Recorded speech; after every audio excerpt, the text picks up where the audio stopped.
ये जब जो 3 कानून लेकर आई थी भाजपा सरकार, उसमें बताया जा रहा है कि इन्होंने इस्तीफा दिया था। इन्होंने इस्तीफा दिया था, देने और लेने के लिए था भी क्या, एक सीट थी उससे इस्तीफा दे दिया, बढ़िया किया यार। वहां भी अपना टाइम ही खराब कर रहे थे उसमें जाके, एक सीट के लिए क्या तो पैरवी करे और क्या ना करे, ये नंगा क्या ना आएगा और क्या निचोड़ेगा। बढ़िया अगर इस्तीफा दे दिया, तेल तो नहीं फूकेंगे, घर जाके बैठेंगे। आपके मंत्री को, अभय सिंह को इलाहाबाद से एक बार बाहर ही निकाल के दिखा दो ना, बाहर इलेक्शन लड़के देख ले एक बार, लोकप्रियता का पता चल जाएगा। 5 प्लान से वो इलाहाबाद से बाहर नहीं निकला है, हारने का डर उसको लगता है। भाजपा पार्टी का कार्यकर्ता, भाजपा पार्टी का नेता वोट मांगने के लिए गांव में, शहरों में नहीं घुसे, गांव में घुसने नहीं देंगे, और आप लोगों ने घुसने नहीं दिया था। उसका रिजल्ट आपको 1 सीट मिली। 2024 में भी आपने वही किया, क्या मिला आपको? 2 सीटें। आगे झंडे दिखाने से वो क्या जाएगा? पहले भी दिखाए हैं झंडे इन्होंने, क्या हासिल किया इन्होंने?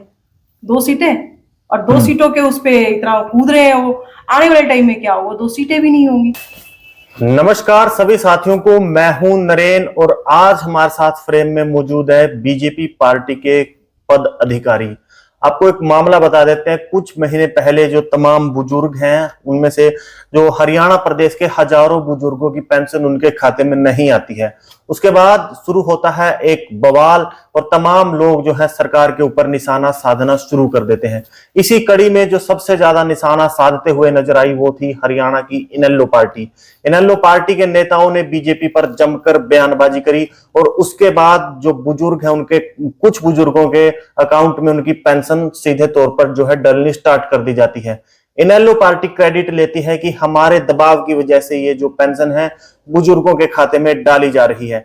इसी कड़ी में हरियाणा प्रदेश के कैबिनेट मंत्री जी ने एक बयान दिया, और ऐसा बयान जो तुरंत वायरल हुआ और रातों रात सुर्खियों में आ गया। उनका बयान था कि जो गधी है वो घर में पैर पीट रही है और किराया शामली तक का देने की बातें हो रही है।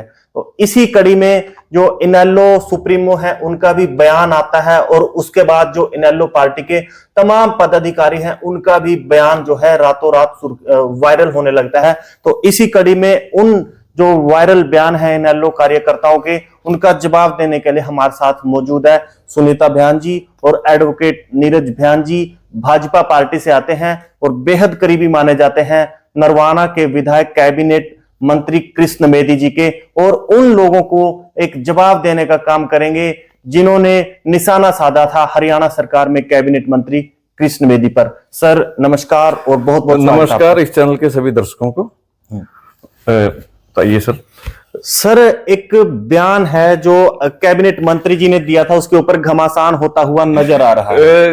बड़ा फनी सा लगता है, क्योंकि आप भी जानते हैं कि हम लोग हरियाणा में रह रहे हैं। बिल्कुल। और हरियाणा में हम गड़ी नुक्कड़ में कहीं भी बैठते हैं तो मुहावरे और लोकोक्तियां हमारा एक बोलचाल का आम सा तरीका है, और उसमें मुहावरे निकल जाते हैं, देसी ठेठ भाषा निकल जाती है।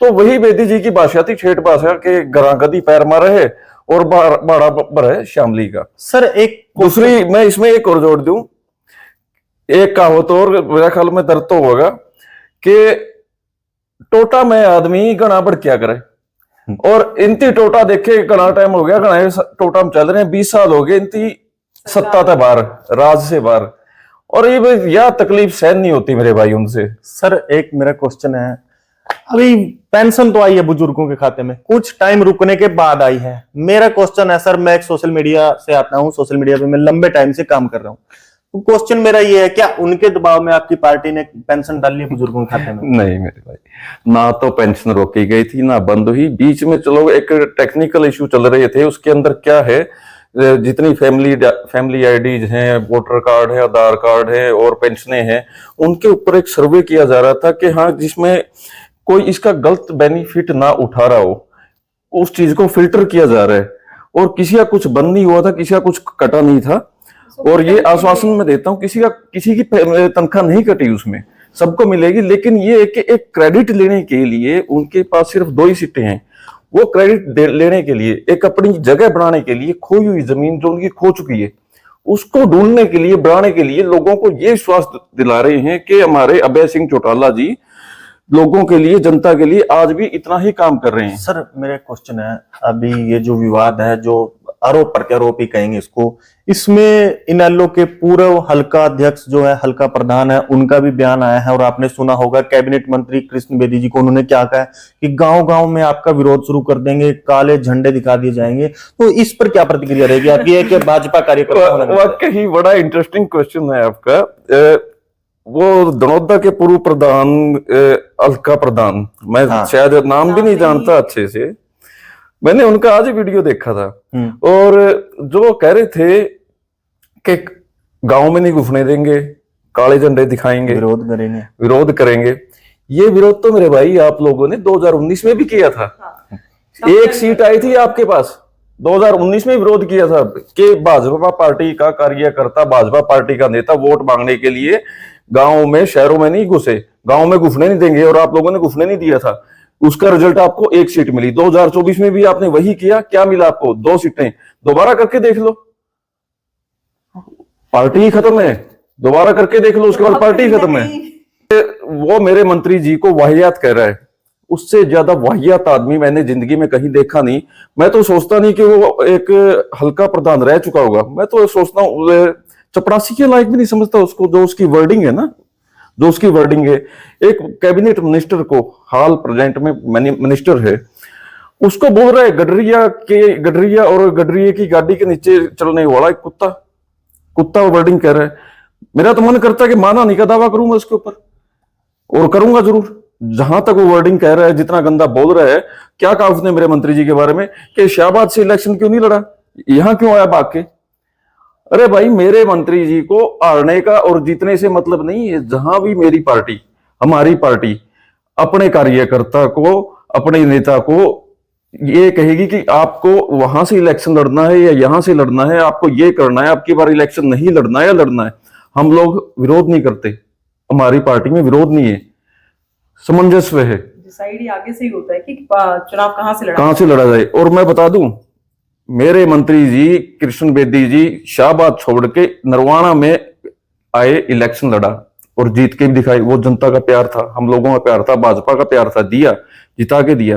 आपके मंत्री को, अभय सिंह को, इलाहाबाद से एक बार बाहर ही निकाल के दिखा दो ना, बाहर इलेक्शन लड़के देख ले एक बार, लोकप्रियता का पता चल जाएगा। 5 प्लान से वो इलाहाबाद से बाहर नहीं निकला है। हारने का डर उसको लगता है। मेरे मंत्री जी आज नरवाना से इलेक्शन लड़े हैं, कल को कहीं और से भी लड़ेंगे। इनको हारने जीतने से फर्क नहीं पड़ता, डरते नहीं है।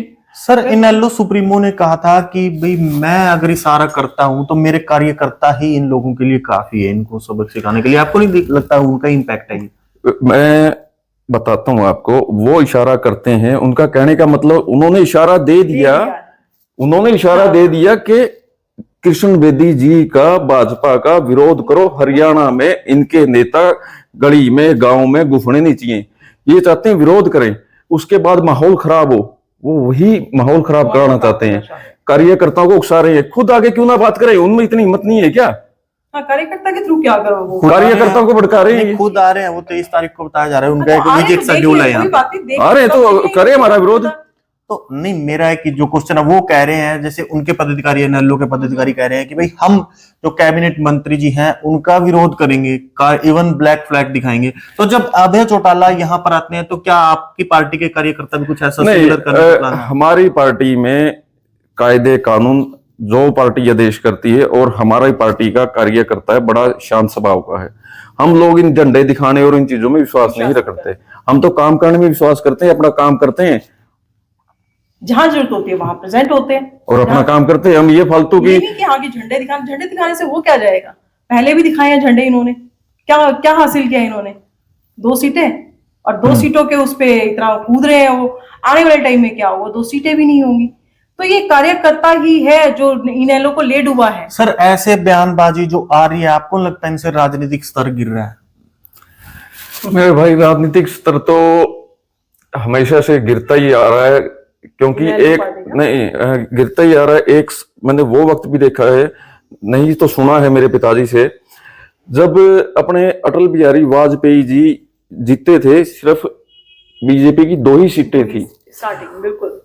और जब इंदिरा गांधी जी ने विदेश यात्रा के लिए भी उनको ही चुना था एज ए प्रवक्ता। हाँ, वो गए थे। वो गए एक वो स्तर था और एक आज का स्तर है अपने आप को ऊंचा उठाने के लिए दूसरे को नीचा दिखाना नहीं गलत है ठीक, वो गलत है। आप किसी को नीचा दिखा के खुद बड़ा बढ़ ही नहीं सकते, नहीं उठ सकते आप। कार्यकर्ता भी समझता है, आदमी भी समझता है। ना कहाँ 2 सीट से आज पीक पे हैं और वो पीक पे थे और आज ग्राउंड पे आ चुके हैं। ये कहां से कहां है, हम कहां से कहां है। हम 2 सीटों से शुरुआत की थी, आज हम कहां हैं, और वो कहां से कहां आके वो 2 सीटों पे आ गए। और ऐसी बात नहीं है। चौधरी देवीलाल जी को मैं भी बड़ा पसंद करता था। मेरे पूरे परिवार, मेरे पूर्वज हैं, बुजुर्ग हैं, वो भी उनको उस पार्टी को फॉलो करते थे। लेकिन इन लोगों की हरकतों की वजह से इन्हीं का कार्यकर्ता टूटता जा रहा है। आपको कैसे लगता है इनका कार्यकर्ता इनसे टूट रहा है? ये तो हर रोज कह रहे हैं कि भाई आज इसने इनेलो ज्वाइन करी, आज इन्होंने इनेलो ज्वाइन करी, हर रोज तो फोटोज वायरल होते हैं। इनेलो ज्वाइन करने से और उसे ना करने से कोई फर्क नहीं पड़ता। अगर इनका कार्यकर्ता नहीं टूटता या नहीं बढ़ता तो आज 2 सीटें नहीं आती। और मैंने, मेरे ख्याल से मैं गलत नहीं होऊंगा, पिछले प्लान में शायद इनको पूरे चुनाव में शायद, अगर मैं ठीक हूं तो ओनली 15,000 के आसपास वोट मिले हैं। सर एक बात जो है, हरियाणा जो अभय चौटाला जी हैं, उनको ये कार्यकर्ता जो इनेलो के कार्यकर्ता किसान केसरी कहते हैं कि भाई कैबिनेट मंत्री कृष्ण बेदी ने किसान केसरी का अपमान कर दिया। तो ऐसे में आप लोगों को क्या जवाब? यार किसान केसरी कहां से आ गया? मैंने तो आज तक कुछ करता नहीं देखा। किसान केसरी किसानों के लिए जब जो 3 कानून लेकर आई थी भाजपा सरकार, उसमें बताया जा रहा है कि इन्होंने इस्तीफा दिया था। इन्होंने इस्तीफा दिया था, देने और देने के लिए था भी क्या, 1 सीट थी उससे इस्तीफा दे दिया। बढ़िया किया यार, वहां भी अपना टाइम ही खराब कर रहे थे। उसमें जाके 1 सीट के लिए क्या तो पैरवी करे और क्या ना करे। ये नंगा क्या नहाएगा और क्या निचोड़ेगा। बढ़िया अगर इस्तीफा दे दिया, तेल तो नहीं फूकेंगे, घर जाके बैठेंगे।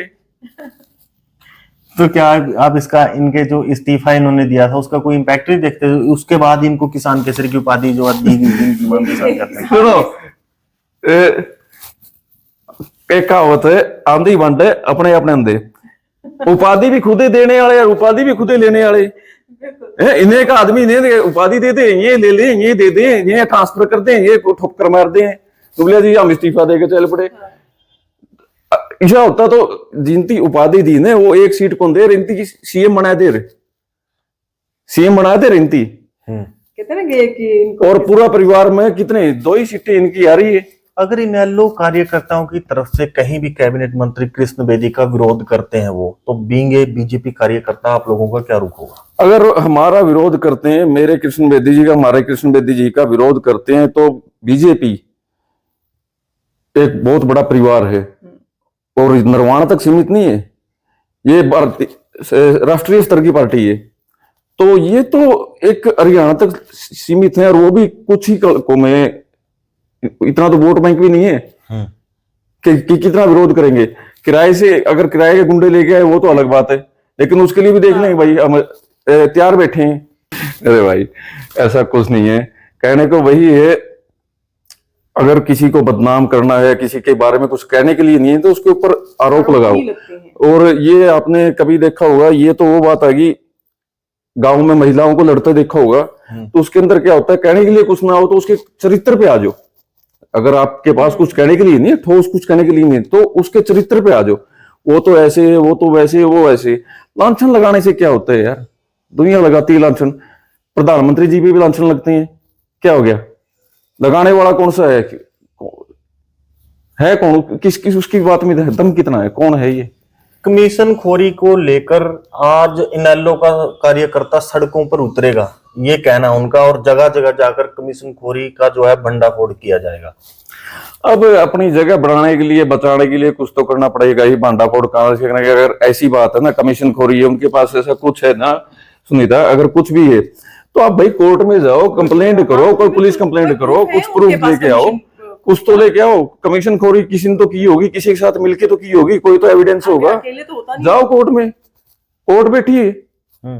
तो ये झंडे दिखाने से, आंदोलन करने से कमीशन खोरी जो बोल रहे हैं, क्या वो सिद्ध हो जाएगी? वो ऐसा कुछ नहीं है, कमीशन खोरी नहीं है। वही बात है, आपको सड़क पे आने के लिए एक बहाना चाहिए। किस बहाने से? इसी बात पे फिर वही एक डायलॉग मैं बताता हूँ। एक फिल्म थी बंटी बबली, उसके अंदर क्या था, हमें लगा दिल वाले दुल्हनिया वो नहीं, वो बंटी बबली, उसके अंदर क्या था कि अंग्रेजों भारत छोड़ो, मुर्दाबाद, वापिस जाओ। वो प्रशासन जाता है, बोले मांगे क्या है, भारत छोड़ो, मांगे क्या है, भारत छोड़ो।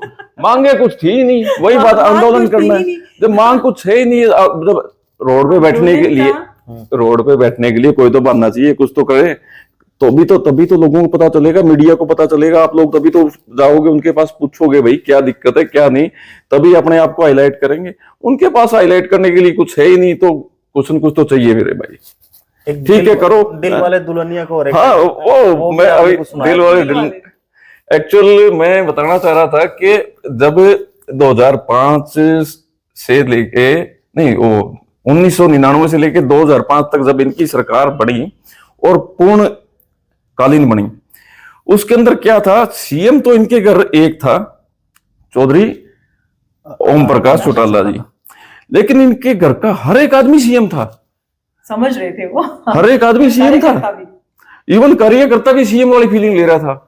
इन्होंने जिसको नौकरशाही, अफसरशाही, जनता, बिजनेसमैन, किसी को नहीं बख्शा, खूब लूट खसूट मचाई। और उसके बाद अगर कोई बोलता, उसको बोलते, वो डायलॉग बताता हूँ, वो बोलते हैं, दिलवाले फिल्म में है, परेश रावल है, पुलिस इंस्पेक्टर को बोलता है हवेली पे आ जाना, हवेली पे आ जाना। तो वही काम इनका था। ये अभय चौटाला कहता था तेजा फार्म पे आ जाना, तेजा फार्म पे आ जाना। और बहुत सारे ऑफिसरों को ये तेजा फार्म पे लेके भी गया है। आपने वो वीडियो भी काफी देखे होंगे, बहुत इंटरव्यू भी आए हैं। बाद में वो ऑफिसर मुकर तो गए थे सर। भाई जान का डर तो सबको लगता है, हर कोई कहते डर क्या कि भूत भी नाचता है, जान का डर सबको भी लगता है। मैं बताता हूँ, तो इस पार्टी ने मैं अभी बताता हूँ आपको, सबको डर लगता है, मैं नहीं डरता। लेकिन नजफगढ़ के अंदर देचाऊ गांव में इन्होंने पहली टिकट दी थी उस टाइम पे दिल्ली में, अपनी पार्टी को राष्ट्रीय स्तर पर लेके आने के लिए। और वो भी बदमाश था, भरत सिंह पहलवान। और पहलवान के नाम, उसके क्या नाम है, नीलम पहलवान उसका हस्बैंड का। हम दिल्ली के सबसे बड़े बदमाश, उनको जाके टिकट दी थी। और वो एक इशारे पे किसी को भी मर्डर कर सकते थे, किसी को उठा सकते थे, उनकी पूरी टीम है। अच्छा। तो सबको डर लगता है, आज भी उनके साथ कॉन्टेक्ट है इनके। अच्छा, तो सर बीइंग ए भाजपा कार्यकर्ता, एक लास्ट मैसेज दे दीजिए तमाम भाजपा के सपोर्टर्स और नरवाना हल्का की जनता को। भाई मैं तो एक बात कहूंगा कि राजनीति है, इसको राजनीति रहने दो, ये पेशा है, इसको दंगल और इसको लड़ाई का मैदान मत बनाओ। हर एक मंत्री मिनिस्टर आपने देखा होगा कि इलेक्शन तो लड़ते हैं, लेकिन शाम को अपने रिश्ते खराब नहीं करते, बात भी करते हैं, मिलते भी हैं, जुलते भी हैं। आपको भी यही रहना है, हमको भी यही रहना है। राजनीति भी करो, लेकिन द्वेष मत करो, लड़ो मत, झगड़ो मत, राजनीति करो, साफ सुथरी करो यार, छवि साफ रखो। सर एक लास्ट क्वेश्चन ये भी है, जिसे भाजपा की बी टीम कहा जाता था, आज वो एक दूसरे के एंटी क्यों हो चले हैं? भाजपा की बी टीम कोई भी नहीं थी, भाजपा अकेले काम करती है। ये वायरल था ये तो हमेशा चलता है। दिल्ली में चले जाओ तो केजरीवाल को भाजपा की बी टीम कांग्रेस कह देती है, केजरीवाल कांग्रेस को भाजपा की बी टीम कह देता है, ये अच्छा कांग्रेस इनेलो को बी टीम कह देती है। ये खुद मायावती के साथ, बीएसपी के साथ अलायंस करके इलेक्शन लड़ रहा था, हमसे तो अलग इलेक्शन लड़ रहा था, मायावती के साथ अलायंस था इसका 2024 में भी। आज किसका मायावती जी के साथ? आज भी नहीं है क्या इनका? ये तो बरसाती मेंढक होते हैं, अगली बार इलेक्शन आएंगे तब नए मेंढक आएंगे, नए बैठेंगे, नए चढ़ेंगे। और कहते हैं कि चुनाव के वक्त ताखड़ी में मेंढक चढ़ाना आसान नहीं होता, लेकिन इलेक्शन के टाइम सारे मेंढक एक ताखड़ी में बैठ जाते हैं अपने अपने इंटरेस्ट को लेके। तो भाई डिबेट आपने देखी होगी और उम्मीद करते हैं हमारा आज का ये शो आपको बहुत ज्यादा पसंद आया होगा, और आपसे इसको ज्यादा से ज्यादा शेयर करके लाइक करने की भी उम्मीद करते हैं। और मिलते हैं आपसे हमारी अगली वीडियो में, तब तक के लिए देते रहे हमें अपना प्यार, हमें अपना कीमती समय देने के लिए धन्यवाद sir. Thank you so much ma'am, धन्यवाद दोस्तों, धन्यवाद, जय हिंद।